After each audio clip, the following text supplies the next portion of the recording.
What's happening, my good people? Once again, it's a chill brother from another.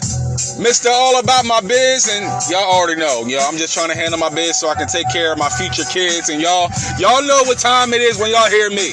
It's time for another episode of the Playbook Podcast, y'all, and listen, I need all of y'all support. As always, go to Google Podcast, Spotify, Anchor, Spreaker, and wherever you find your podcast platform to help us expand our horizons, where we take the barbershop and bring it to your podcast, all right? This episode, man, it's all about beating the odds. You know, sometimes in life we feel like, I can't get over this hump. Defeat does have a sound. Defeat does have a sound, and we're going to talk about that in stereo with the championship speech. But listen, this episode, we got to talk about everything around the NBA, the NFL, and just as we introduced last week, Turner's top 5 moments of the week, and we got to open the tip, all right? So the Suns are blazing, y'all. They blazing. They in fuego for real in the Valley. Coming off the sweep of the Denver Nuggets. A little controversial thing with Jokic getting the flagrant 2 and getting ejected. I don't know about that one. That one seemed a little sketchy.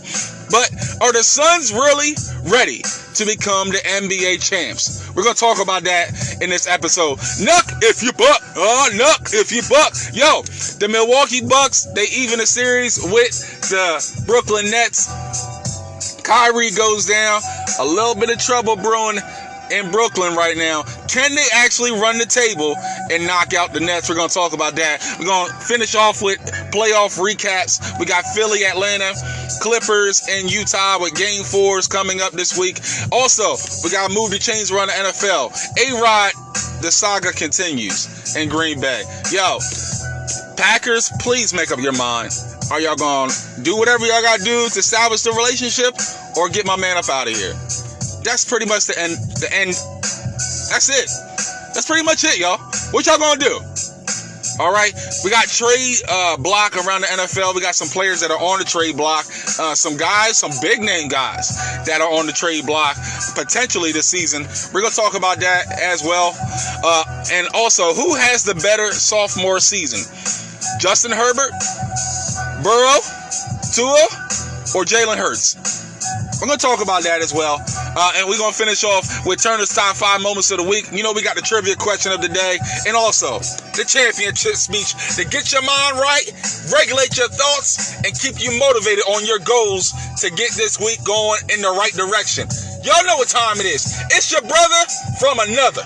Getting you right, getting you ready. Let's get right into it. It's the Playbook Podcast. Let's go!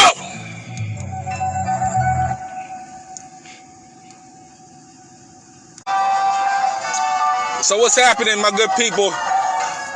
Listen, y'all, got another rendition of the Playbook Podcast today, y'all. And again, I appreciate all the support that comes with everyone that helps get this product out. I appreciate each and every one of y'all. Again, we're going to have the page up this week as well. We got the page. We're going to have the YouTube page coming up in this week to come. And listen, I need you guys to subscribe to the page. I need you guys to like the page on Facebook as well. And also, again, share this. Spotify, Anchor, Spreaker, Google Podcast. We're also getting ready to be on iHeartRadio as well. I need you guys to help push this out as we look to expand our horizons and bring the barbershop to your podcast, y'all. So listen, without further ado, enough of the fluff. Let's get right into the inside stuff, if you will. All right, let's get right into the opening tip. So listen, y'all, in the opening tip, we got to start talking about the Phoenix Suns. What? We talking about the Phoenix Suns? Hold on. Are we talking about Nash and Stoudemire? Nah, we ain't talking about Nash and Stoudemire. We talking about Paul, Ayton, and Booker. Yo, these guys, they hungry. They about that life. They really about that life. And listen, the way they trumped over the Denver Nuggets. Now listen, Denver didn't have Jamal Murray. Michael Porter Jr. obviously showed that he wasn't ready for the next step in his career yet. And the Denver Nuggets had a lot of different injuries as well. Will Barton came back in game number 2. But the Suns, they put it on them. They beat Denver into submission. Even though Denver had the MVP and Nikola Jokic, Phoenix said, no, we're not going to be denied, yo. We're going to choke y'all out like this is MMA. We're going to put you in the guillotine, and we're going to put you to sleep. And sure enough, Phoenix made sure they made light work of the Denver Nuggets, sweeping them 4-0. And we got to give some props, y'all. And got to put some more respect on this man's name. And I ain't going to lie to y'all. I'm okay with Chris Paul. But the way this brother has been playing this whole entire season in Phoenix, it's been on another level. Now, we're going to pray that he doesn't get hurt in the next series. And it's a good thing that they got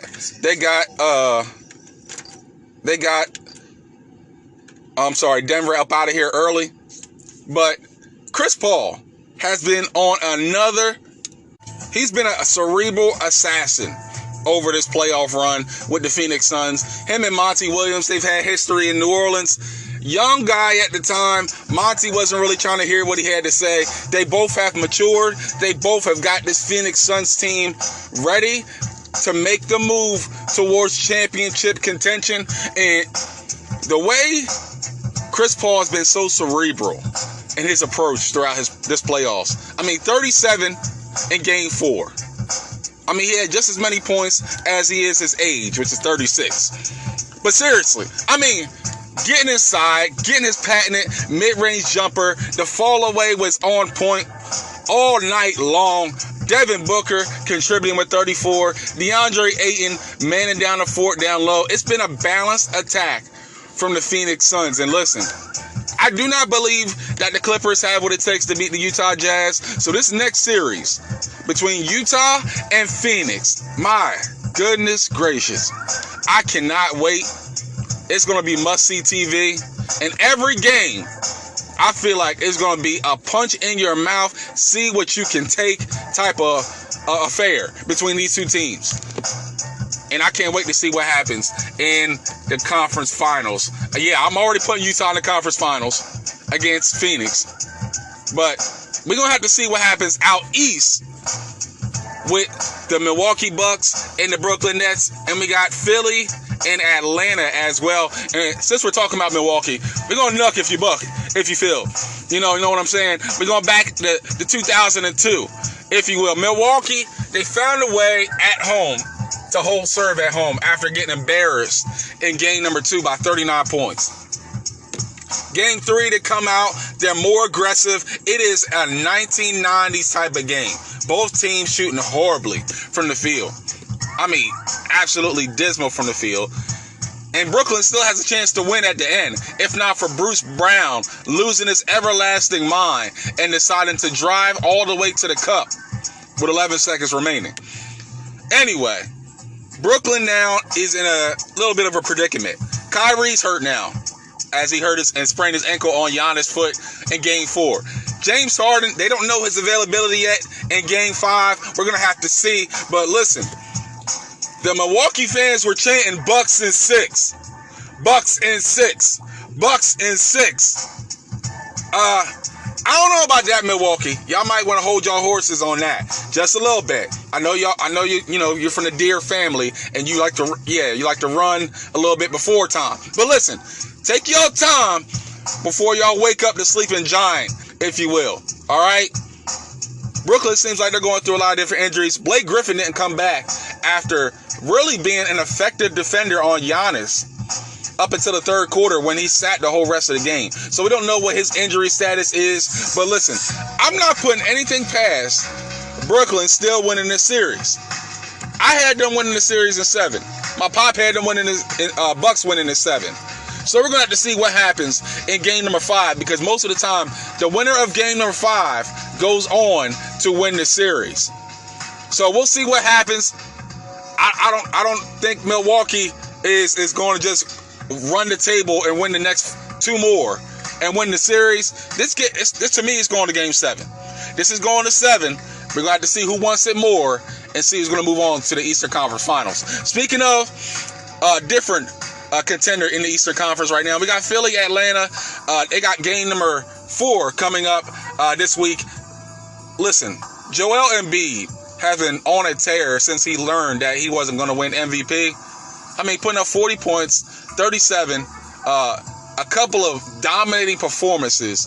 Ben Simmons has been ultra aggressive now. I mean, more aggressive than we've seen him in a while. And Philly has found a way to put a straitjacket on Trae Young. He's gone from ice Trae to having ice in his veins to melting ice, because he hasn't really been as effective since the New York series and game number 1. Philly has found a way to contain Trae Young, and if Atlanta doesn't find a way to make the adjustments, Nate McMillan and company, y'all gonna find yourself out in round number 2 after finding a way to get to the 5th seed after a horrible start to the season. Still, all in all, I like Philly to win the series. I like Philly. I like Brooklyn. I like 1 versus 2 in the East and the West. And we're going to see who wants it more to get to the NBA Finals. Yes, I've already written off the LA Clippers. All y'all Clippers fans, I am so sorry, but I got to keep it a beam with y'all.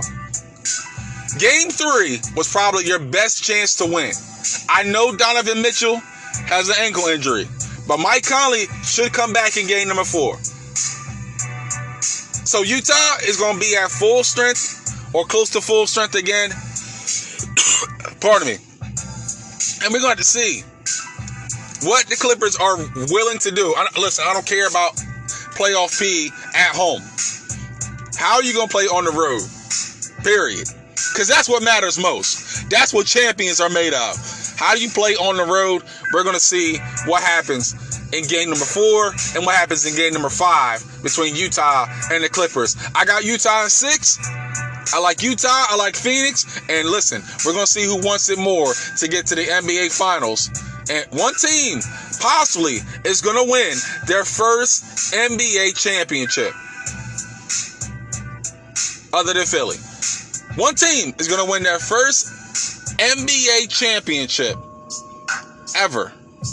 We're going to have to see what happens as we get closer to July and the NBA Finals. We're going to take a timeout, y'all. We're going to slow it down a little bit. Just a little bit. Just a little bit. We're going to move the chains. We got the trivia question of the day on the other side as well. And we got the Aaron Rodgers saga in Green Bay. This thing feels like it's a never-ending story. Listen, Green Bay, trade him or figure out a way to salvage the relationship. Seriously. This is getting old, y'all. We're going to talk about that on the other side. This is the Playbook Podcast.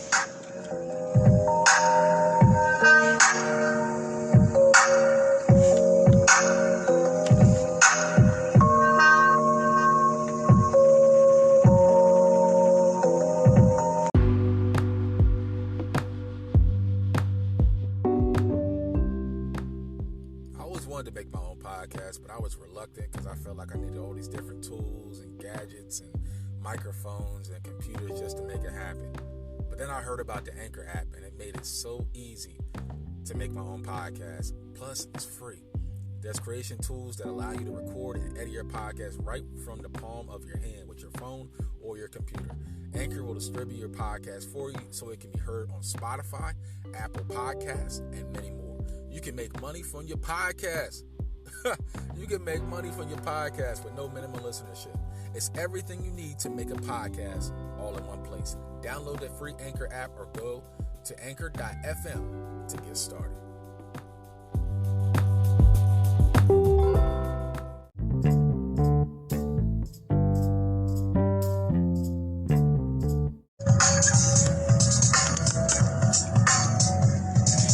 What's happening, family? We're back inside the Playbook Podcast. Once again, it's your chill brother from another. I'm just handling my biz, y'all. Each and every week I come out here. It's already episode 13, man. I mean, I started this in February, just trying to get my feet wet with everything. And just looking at everything now, I'm just like, I'm so glad I stay consistent. I'm so glad I had a push from a great support system and to help continue